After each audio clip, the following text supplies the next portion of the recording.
출애굽기 32장의 25절부터 29절까지의 말씀을 우리 함께 읽습니다. 제가 가지고 있는 성경으로는 구약 성경 132쪽에 있습니다. 구약 성경 132쪽에 있는 출애굽기 32장 25절부터 29절까지의 말씀을 저와 교독합니다. 구약 성경 132쪽에 있습니다. 찾으신 줄로 알고 제가 먼저 읽겠습니다. 모세가 본즉 백성이 방자하니 이는 아론이 그들을 방자하게 하여 원수에게 조롱거리가 되게 하였음이라.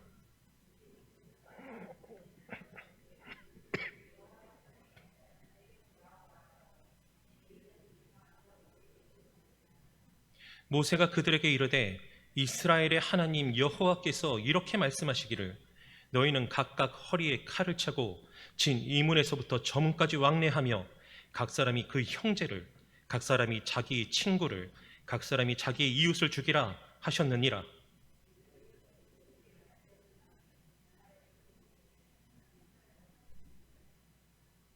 함께 있습니다. 모세가 이르되 각 사람이 자기의 아들과 자기 형제를 쳤으니 오늘 여호와께 헌신하게 되었느니라. 그가 오늘 너희에게 복을 내리시리라. 아멘. 익숙하신 본문이시죠? 잘 지내셨습니까? 개인적으로 이 수요예배 자리에 오랜만에 서서 이렇게 뵈니까 주일에도 뵀지만 더 반갑다라는 그런 생각이 듭니다. 우리 성도님들도 제가 반가우시죠? 아니신 건 아니죠? 반갑습니다. 오늘 본문도 참 반가운 본문이죠. 물론 모든 말씀이 다 우리에게 가깝고 그리고 기억하기 쉬워야 되는데 오늘 이 말씀은 굉장히 우리에게 각인이 되어 있을 법한, 굉장히 익숙할 법한 그런 말씀입니다. 왜 익숙한가요? 그 유명한 금송아지 사건, 이 사건이 이제 이어지는 부분이기 때문이죠. 우선 그 금송아지 사건이 무엇인지에 대해서 한번 이야기를 해볼 필요가 있겠습니다. 오늘 이 같은 장이죠. 오늘 본문과 같은 장인 32장 1절을 보면요, 이런 내용이 있죠. 어떤 내용입니까? 하나님께서 이제 모세를 부르셨어요. 이제 이 상황 이전에 10계명을 알려주시는데 여러 가지 그 계명들, 하나님 어떻게 경외해야 되는지 여러 가지를 말씀하시면서 이제 부르셔서 이제 언약의 돌판을 만들어 주시고, 그것으로 이제 우리식으로 편하게 얘기를 하자면은 어떤 이제 이렇게 말하기는 좀 불경하지만 계약서 같은 거죠. 그런데 굉장히 엄미한 계약서죠. 깨트릴 수 없는, 하나님께서 그 백성의 하나님이 되시고 너희는 하나님의 백성이 되고, 그 굉장한 그 계약 관계를 맺기 위해서 모세를 부르셔서 시내산으로 부르셔서 40주야를 읽도록 하십니다. 그런데 그 상황 가운데에서 이제 백성들이 모세가 내려오는 게 이제 더디니까 1절을 그대로 읽자면 이렇게 말씀하고 있죠. 백성이 모세가 산에서 내려옴이 더딤을 보고 모여 백성이 아론에게 이르러 말하되 일어나라, 우리를 위하여 우리를 인도할 신을 만들라. 이 모세 곧 우리를 애굽 땅에서 인도하여 낸 사람은 어찌 되었는지 알지 못함이니라. 제가 언제 그 모세가 반석을 쳐서 물을 내게 했던 그 장면을 보면서 모세가 그게 왜 잘못인지에 대해서 말씀드렸던 부분 적이 있는데 그걸 기억하시는 분이 혹시 계십니까? 그때 모세가 잘못한 건 지금 이 장면처럼 백성들은 여전히 모세를 보고 있는데 모세의 역할은 자기들을 바라보는 백성의 시선을 하나님께로 올려드려야 되는데 자기가 물을 내는 것처럼 액션을 취해서 하나님의 영광을 가로챘다, 그런 말씀을 드렸던 적이 있는데 혹시 기억하세요? 이 상황도 그것보다 훨씬 이제 이전의 상황이니 그런 맥락인 거죠. 이 백성들에게 하나님은 자기들의 하나님이 아니에요. 아직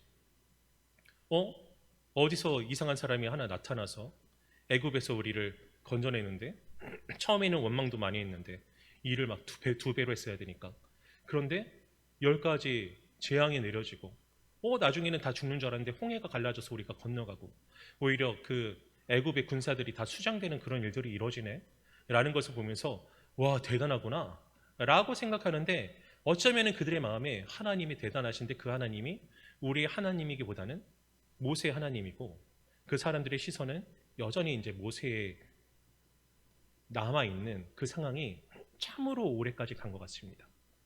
거의 이제 이 1세대는 다 죽죠. 우리가 알고 있는 바 광야 40년 동안 죽는데 그 상황이 사실 2세대까지 넘어가요.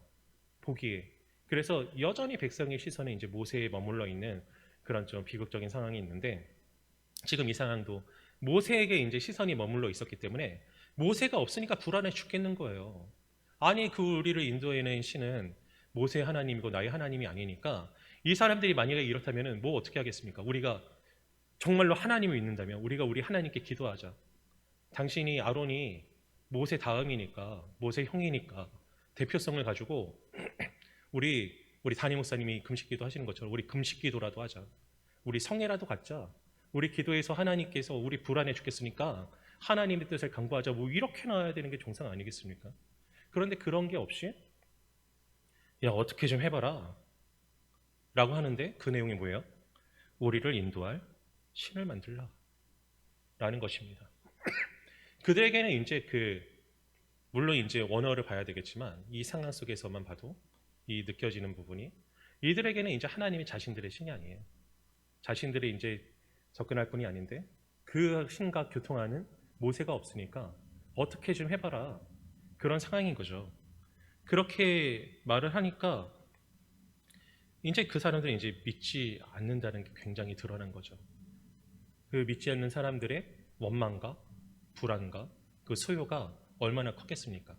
사람들이 집단으로 행동하면 굉장히 무서워요. 그리고 특히 집단으로 이성이 없이 행동하면요 굉장히 무섭습니다. 무식하면 용감하다고요. 알지 못하는 가운데 강하게 행동하는 그 사람들은 어떻게 할지 모르겠다라는 그 생각을 아론이 했던 것 같아요. 제가 보기에 이 아론은 굉장히 똑똑한 사람이에요. 굉장히 똑똑한 사람이라서 단 한 방의 제스처로 백성들의 소요를 가라앉혔죠. 근데 참 이 사람은 믿음은 없는 사람이었습니다. 이 사람조차도 그가 믿음이 있다면 너희들 그러면 안 된다. 우리 하나님께 기도하자. 뭐 이랬을 거 아니에요. 우리를 인도해내신 여호와께서 여전히 우리와 함께 하시는데 지금 모세 일 때문에 두려워하고 있느냐? 라고 호통을 치면서 말이죠.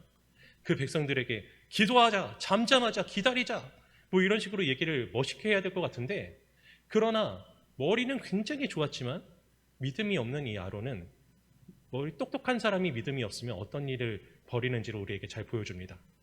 이 2절부터 읽어보면 뭐라고 하고 있냐면 이런 일들이 일어나요.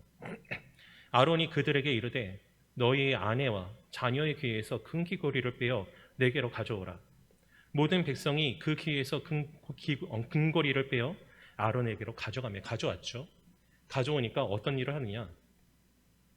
모든 백성이 가져오니까 4절에 아론이 그들의 손에서 금고리를 받아 부어서 조각칼로 새겨 송아지 형상을 만드니 그들이 말하되 이스라엘아 이는 너희를 애굽 땅에서 인도하여 낸 너희의 친이로다 하는지라. 아멘입니까? 우리 애들은 성경만 읽으면 끝에는 항상 아멘으로 끝나서 적절하지 않을 때도 아멘으로 이제 끝날 때가 있습니다. 어떤 상황인가요? 두렵고 떨렸겠죠. 이걸 어떻게 소요를 막아야 될 텐데 그 생각을 가지고 있다가 묘안을 떠올립니다. 어떤 묘수를 떠올리느냐? 이제 애굽 땅에서 우상 숭배하던 이 신들이 얼마나 많이 있어요. 그리고 그들이 있던 지역에 농경의 신을 섬기니까 소와 관련된 신이 있단 말이죠. 그러니까 묘수를 떠올려서 자, 내가 신을 만들어 낼 테니 너희들 정성을 보여라. 금을 가져와. 가져왔어요. 그 양이 많았을까요? 제 생각에는 많지 않은 것 같아요. 이걸 조각칼로 조각했다니까 조각칼로 조각했다고 하면은 정으로 쪼았다는 게 아니죠. 조각칼로 조각했다면 이렇게 조각했기보다는 뭐 이렇게 조각했거나 아니면은 뭐 한 손에 들고 이렇게 조각하지 않았겠습니까? 그러니까 이 워딩으로만 봤을 때에는 그 조각상 자체가 그렇게 크지 않았을 것 같아요. 크지 않은 조각이지만 어떻게 보면 참으로 초라했겠지만 아론이 뭐 얼마나 예술가였겠어요. 자기가 시켰는지 직접 했는지 여기서 봤을 때는 한 것 같은데 조각해서 만들어낸 그 소 모양이 얼마나 조악했겠어요. 그런데 그 조악한 송아지 모양을 가지고 한 방에 그 소요를 잠재웁니다. 그러고는 이제 얘기하는 거죠. 조금 이따 더 얘기하겠지만 이게 하나님이다. 이것을 섬겨라. 그렇게 얘기를 한단 말입니다. 근데 이게 맞는 일인가요? 이 이전에 분명히 하나님께서 말씀하셨어요. 어디서 말씀하시냐? 이 상황이 있기 전에 20장 4절에 이렇게 말씀하고 계신단 말이죠. 너를 위하여 새긴 우상을 만들지 말고 또 위로 하늘에 있는 것이나 아래로 땅에 있는 것이나 땅 아래 물속에 있는 것에 어떤 형상도 만들지 말며 라고 말하고 있습니다. 이제 어쩌면은 아론이 5절에서 보면은 4절에서 말하고 있죠. 4절에서 말한 것처럼 이스라엘아 이는 너희를 애굽 땅에서 인도해낸 너희의 신이로다 하는지라 라는 이 말로 자기 면죄부를 삼으려고 했는지 모르겠어요. 나는 이걸 만들어서 다른 신을 섬기려고 한 게 아니다.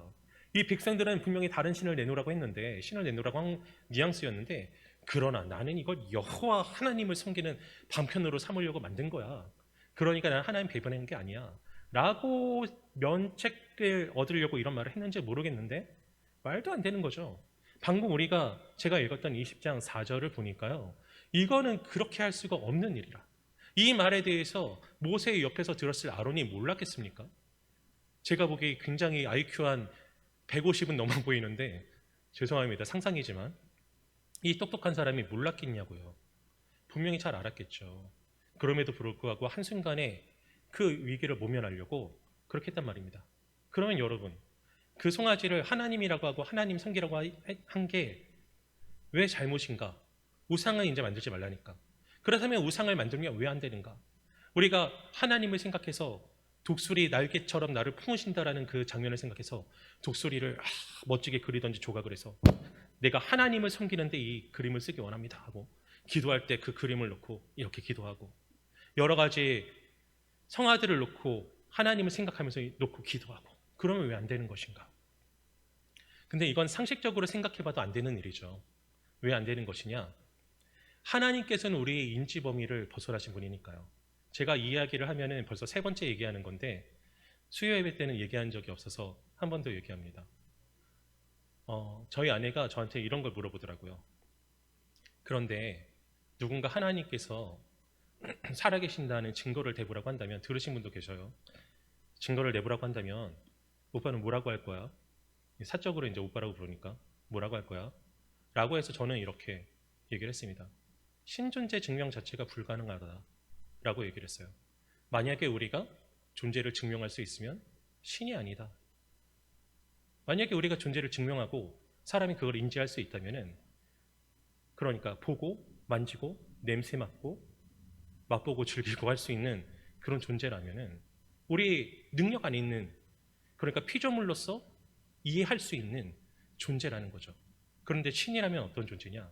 초월적인 존재예요. 초월적인 존재라면은 우리의 인지 범위 자체를 뛰어넘은 분이라는 거죠.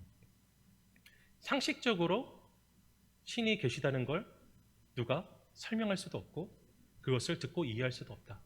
다만 그렇다면 우리는 하나님을 어떻게 하느냐? 말씀으로 알죠. 우리에게 계시하여 주신 걸 통해서 신을 아는 수밖에, 하나님을 아는 수밖에 없어요. 누구도 막론하고는. 그리고 계시해 주신 걸 읽어도 우리 인지가 하나님께 다 잊지 못하니까 이해를 못해요. 그래서 성령께서 은혜 주셔서 말씀이 이해되도록 하여 주셔야지만 우리는 하나님을 믿을 수 있으니 하나님 믿는 것 자체가 기적이다. 그렇게 얘기를 해줬습니다. 그것과 이제 제가 근데 이 얘기를 왜 드리느냐? 이게 굉장히 중요한 생각이에요. 그렇다면 하나님의 존재하신 자체가 우리의 지각을 뛰어넘는 분인데 하나님을 뭐로 만들어요? 어떤 존재로도 하나님을 담을 수가 없습니다. 땅에 무슨 짐승도, 무슨 나무도, 어떤 바위산 화산도, 어떤 별도, 태양도 하나님의 존재하심을 담을 수가 없는데 그걸 다 초월하셨으니까, 기본적으로 창조주 하나님이시니까 뭐로 만들어요? 이게 하나님이다 라고 만들어내면 그게 거짓말이죠. 죄악이라 이 말입니다. 자기 스스로 하나님을 내 품 안의 것으로 만들어내고 자기의 필요에 따라서 하나님을 이용하는 것밖에 되지 않는다 이 말이에요. 그러니까 우상을 만드는 것 자체가 죄예요. 이게 하나님이다라고 섬겨도 그게 우상 숭배입니다. 그러니까 이 송아지를 만들어서 섬기는 건 굉장히 큰 잘못이라 이 말입니다. 그것도 하나님이 절대로 그렇게 하지 마라고 말씀해 주신 데 지가 얼마 지나지도 않았는데, 그런데 자기 하나 살겠다고 자기의 똑똑한 지능으로 믿음이 없이 이런 일들을 해서 온 백성이 그 일들을 기뻐하게 하므로 그것도 말도 아주 교묘하죠. 5절 6절을 제가 읽어보면 이렇게 말하고 있어요. 아론이 보고 그 앞에 제단을 쌓고 이에 아론이 공포하여 이르되 내일은 여호와의 절일이니라 하니 이튿날에 그들이 일찍 일어나 번제를 드리며 화목제를 드리고 백성이 앉아서 먹고 마시며 일어나서 뛰놀더라. 이들이 하는 일이 하나님을 핑계 삼아서 우상 숭배를 하고 세상의 사람들이 우상 숭배하는 것과 다름이 없이 놀고 있어요. 그러니까 그들은 자신들의 우상 숭배를 하고 있던 겁니다. 하나님을 섬긴다고 말을 했으니 그게 더 악한 잘못이죠. 거짓말까지 하니까. 그 일을 보고서 하나님께서 모르셨을까요? 다 아셨죠. 그리고 그 일들을 보시고 하나님께서는 이렇게 말씀하십니다. 봐라, 얘네들이 난리 났어. 그러니까 32장 10절에 그런즉 내가 하는 대로 두라. 내가 그들에게 진노하여 그들을 진멸하고 너를 큰 나라가 되게 하리라. 이 말씀 그런 거죠. 야, 내가 저것들 내 백성 삼으려고 데려왔는데 지금 역적질하고 있어. 내가 하지 말라는 일 하고 있어. 초장부터 잘못하고 있는 저것들 내가 초장에 다 쓸어버리고 없애버리고 내가 너를 통해서 민족을 이루겠다. 이제 너가 제2의 아브라함이야. 이렇게 되는 거죠. 그런데 모세는 하나님을 사랑하고 백성을 사랑하는 마음에 그 일을 굉장히 슬퍼하고 고통스러워하면서 주여, 세상 사람들이 하나님께서 저들을 멸하시면 여호와가 애굽에서 잘 살고 있던 것들 빼앗아 다 죽이려고 불렀다. 기적을 일으켰다. 이렇게 말하면 어떻게 합니까? 용서해 주세요 라고 간구할 때 하나님께서 그 간구를 들으셨죠. 그리고 나서 상황이 오늘 우리가 읽은 오늘의 본문이라 이 말이죠. 그래서 우리는 이 본문을 잘 이해하기 위해선 이 상황을 이해하는 조치가 반드시 있었어야만 해서 말씀드렸습니다. 그래서 오늘의 본문이 시작하죠. 어떻게 시작됩니까? 모세가 본즉 백성이 방자하니 이는 아론이 그들에게 방자하게 하여 원수에게 조롱거리가 되게 하였음이라 라고 말하고 있습니다. 이 이전에 어떤 상황이 있었냐? 이제 아론한테 얘기를 하죠. 야, 이게 어떻게 된 상황입니까? 내가 당신한테 잘하라고 그랬잖아요. 그러니까 아론이 뭐라고요? 그게 말이죠. 이 백성들이 난리 소요를 쳐가지고 제가 어쩔 수 없이 이제 돌을 가져오라고 해서 제가 불에 톡 던져줬더니 척하고 이게 나왔네요. 이러고 있어요. 자기가 정성스럽게 이제 조각했다고 분명히 말씀에 기록되어 있는데 말이죠. 그 말도 안 되는 얘기를 듣고 아론이 이제 그런 것을 보고 모세가 얘기한 거죠. 이게 아론 탓인 거죠. 그러니까 아론이 죽어도 뭐라고 말할 수 없는 그런 상황 가운데 있는 것입니다. 그래서 26절을 보니 이렇게 말을 하고 있어요.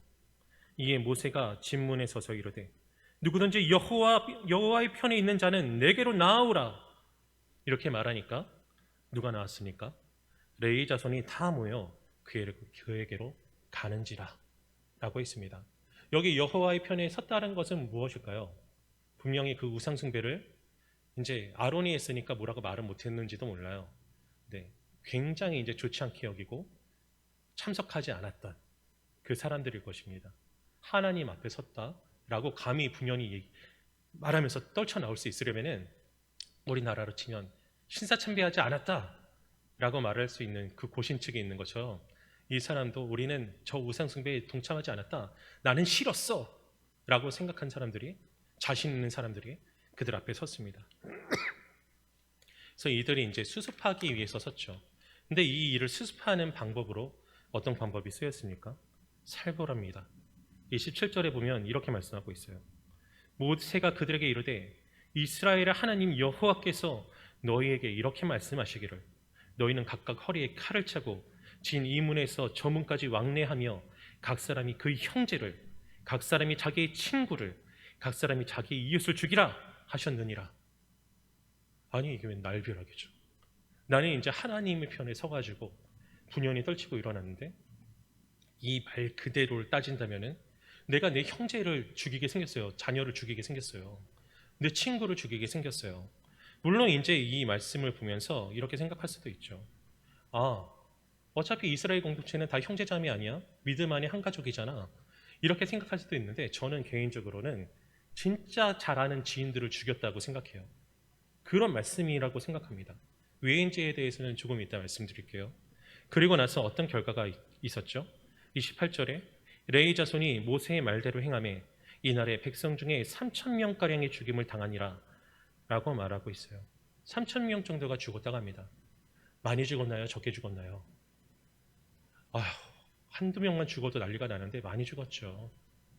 많이 죽었는데 그 일에 대해서 모세는 하나님을 대변해서 이렇게 평가합니다.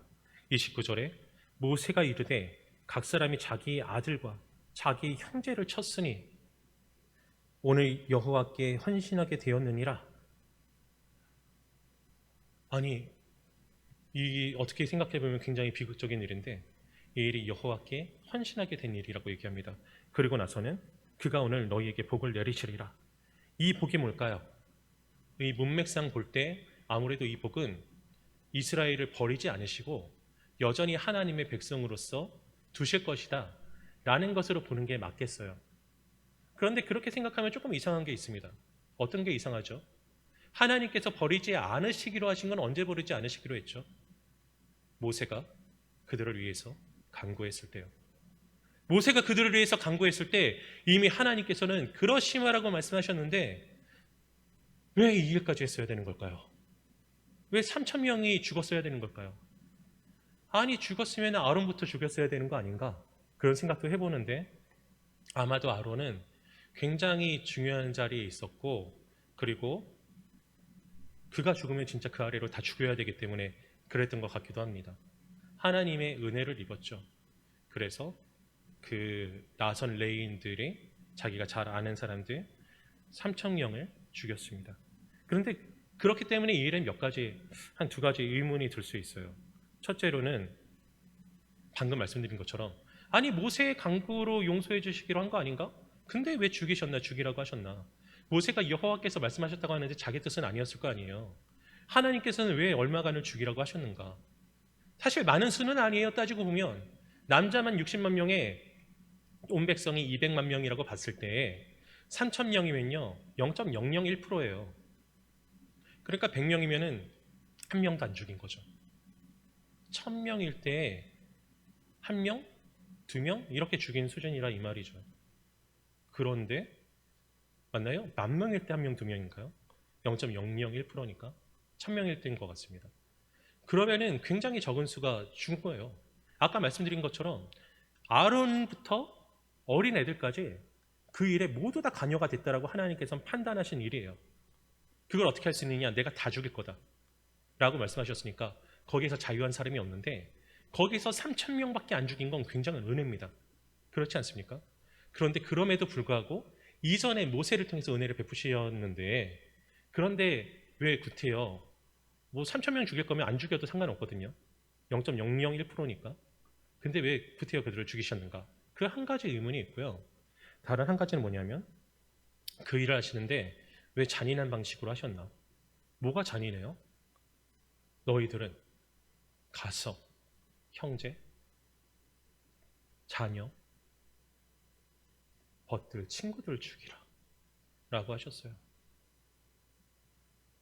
내 자녀가 우상숭배해서 내 자녀의 목에 칼을 찔러 넣을 수 있는 분이 계세요 여기에? 저는 모르겠어요. 할 수 있을까요? 할 수 있다 하더라도 그게 쉬운 일이겠습니까? 가슴이 후벼 파지고요. 애리고요. 그렇게 죽이고 나면은 정신을 못할 정도로 혼절할지도 몰라요.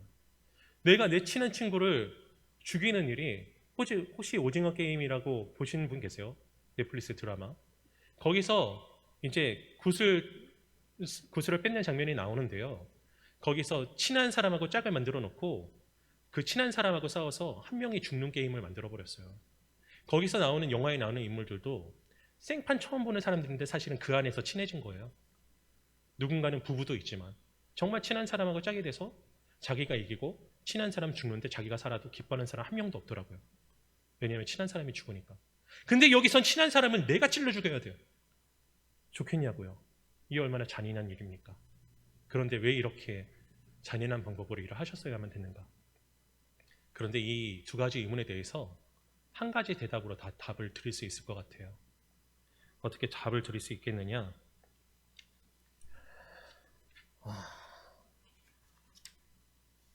지금 이 시점은 이스라엘 공동체가 시작되는 시점입니다. 앞서 말씀드린 바와 같이 이제 하나님께서 말씀으로 자녀 삼으시고 이제 정식으로 그 계약을 맺기 위해서 모세를 불러 올리신 정말로 시작하는 그 시점이에요. 그런데 시작이 반이라는 말이 있죠. 사람들도 그렇게 생각하는 일입니다. 이 굉장히 소중하고 중요한 순간 처음부터 이 일들이 틀어지게 됐어요. 이 일들을 주모한 사람들이 있단 말입니다. 여전히 그들을 남겨둘 수가 없는 거예요. 이 일들을 그렇게 해도 넘어가도 되는구나 라는 것을 공동체에 남겨둘 수가 없는 거예요. 우리는 이스라엘 백성이 얼마나 많은 배신하는 것을 바라봅니까? 말씀을 통해서. 엄미하게 다루셔도 사사기 시대에 때려 잡다가 외칠 때 사사본에서 구해 주셨는데 또 잃어버리고 잊어버리고 또 하나님의 은혜를 갈구하다가 구해 주시면 또 하나님을 놓아버리고 엄격하게 하셔도 그런데 처음 시작부터 죽을 죄인데 안 죽어도 되는구나 이래버리면 그 공동체의 시작부터 삐끗해버리는 거죠. 그 일들을 해결하기 위해서 오염부의를 도려낼 수밖에 없었던 거예요. 그렇다면 왜 잘 아는 사람들을 통해서 그 일을 하게 하셨냐? 근데 그 일은 굉장히 자세하고 정확하게 돼야 되는 일이죠. 제가 생각하기로는 그 부패한 사람의 가족이나 친구보다 그 사람이 부패한지 더 잘 아는 사람이 있을까요? 지인들을 통해서 그 일들을 처리하게 하는 게 굉장히 정확한 방법이라 이 말입니다. 실수로 사람들 죽이지 않고. 그래서 저는 실제로 친한 사람들 통해서 죽이셨다고 생각하는 거예요. 하나님께서 그 일들을 확실하고 분명하게 하기 위해서 그 일들을 하게 하셨습니다. 그러니까 이거는 어쩔 수가 없는 일이었고 공동체가 살려면은 그렇게 할 수밖에 없는 일이었는데 굉장히 슬픈 일인 거죠. 그런데 아마도 그 3,000명은 굉장한 핵심 인물이었을 거다.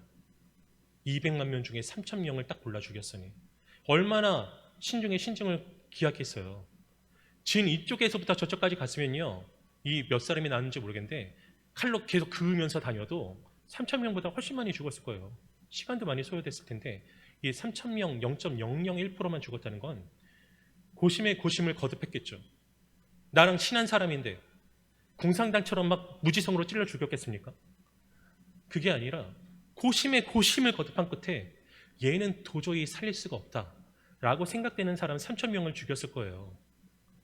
그러니까 이 일은 반드시 했어야 되는 일이었습니다. 이 얼마나 슬픈 일입니까? 참 잔인한 현실이었지만 이런 방식이 아니고서는 그 암 같은 부위를 도려낼 수가 없으니 하나님께서는 이 일을 그렇게 허락하신 거죠. 그리고 이 아픈 경험이 있어야지만 이스라엘 백성들에게 경각심이 심어지니 하나님께서는 이렇게 일을 하도록 하신 겁니다. 그들이 한 잘못에 비하면 아무것도 아니죠. 그러나 분명히 경종이 되고 아픔이 되고 슬픔이 되었을 겁니다. 그런데 하나님께서는 그 아픔과 슬픔과 고통을 물론 그들의 잘못 때문이지만 얻게 된 그들에게요, 뭐라고 말씀하십니까? 모세를 통해서 그 일을 헌신하였다라고 말씀하세요. 헌신했다. 그래서 복을 주실 거다 라고 말씀하십니다. 이렇게 생각하니 헌신은 참 아픈 거네요. 그렇죠? 그리고 여기서 우리가 더 확장시켜서 생각해야 될 게 있습니다. 이게 회개예요. 이게 회개다. 성도 여러분, 회개는 아픈 겁니다. 내가 할 만한 걸 돌이키는 게 회개가 아니네요. 이걸 만약에 회개다라는 카테고리 안에 놓고 이렇게 들여다보면요, 굉장히 아픈 거네요. 그렇죠? 내가 할 만한 걸 그만두고 내가 할 만한 걸 포기하는 게 아니고요, 이 사람들이 자신의 자녀를, 아비를, 가족을, 친구를 찔러 죽일 수밖에 없는 눈물과 아픔을 가지고 가슴이 미어지지만 그러나 도저히 그 죄악을 묵과할 수 없어서 죽일 수밖에 없는 그 마음으로 나에게 있는 나의 죄악을, 나의 아픔과 슬픔과 고통을, 누군가는 그것이 나의 죄가 내가 돈을 사랑하고 명예를 사랑하는 것이기 때문에 그럴 수도 있어요.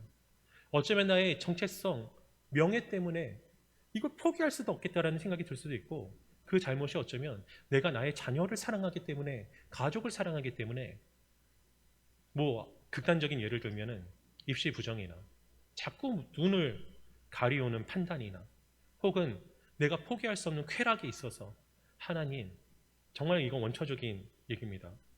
제가 생각하기에는 이게 금연이 하나님께서 원하시는 것 같은데, 뭐 금주가 하나님께서 원하시는 것 같은데, 저 도저히 못 끊겠어요. 이것만 용납해 주세요. 뭐 이런 식으로 나온다든지 굉장히 원초적이고 하찮은 예를 들어서 죄송합니다. 근데 예를 들자면 그렇다는 거예요. 내 자신, 내가 알고 있는 내밀하고 세밀한 죄, 그러나 그것을 끊어내면 단장되는 것 같은 고통과 아픔과 수치심을 느끼게 되는 그 죄, 내밀하고 은밀한 죄, 그러나 그것을 눈물을 머금고 찔러 죽이는 마음으로 도려내는 것이, 그것이 회개라 이 말입니다. 입술로만 하는 것이 아니고요, 그런 행함이 있어야 됩니다. 물론 구원은 은혜입니다. 우리 모두는 예수 그리스도를 믿는 믿음으로 예수님의 십자가 구속의 은혜로 보혈로 구원받았습니다. 누구도 자신의 능력과 힘으로 구원받은 게 아니고, 그리고 자신이 잘못했다고 구원이 취소되지 않아요. 하나님께서 하신 일이기 때문에, 예수님께서 주신 의로움이기 때문에 그것은 완벽하고 완전합니다.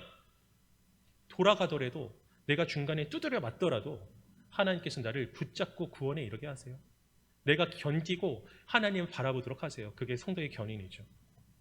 그런데 그 과정이 이게 반드시 있어야 된다는 거예요. 이스라엘 백성이 모세의 간구로, 우리가 예수 그리스도의 보혈의 은혜로 하나님의 자녀된 것처럼 이스라엘의 모세의 간구를 통해서 하나님 백성됨을 유지하게 되었습니다. 그런데 그럼에도 불구하고 그들 안에 있던 3,000명의 열혈 우상 숭배자들을 제거하지 않고서는 하나님의 백성으로 설 수 없어요. 하나님의 은혜를 받아 누릴 수가 없었어요. 그래서 그들을 죽였어야만 했습니다. 우리가 하나님의 자녀로서, 구속의 은혜로서 취소할 수 없는 구속의 은혜, 하나님 백성 되었지만, 우리 안에 있는 3,000명을 죽이지 않으면 우리도 온전히 그 은혜를 누릴 수가 없어요.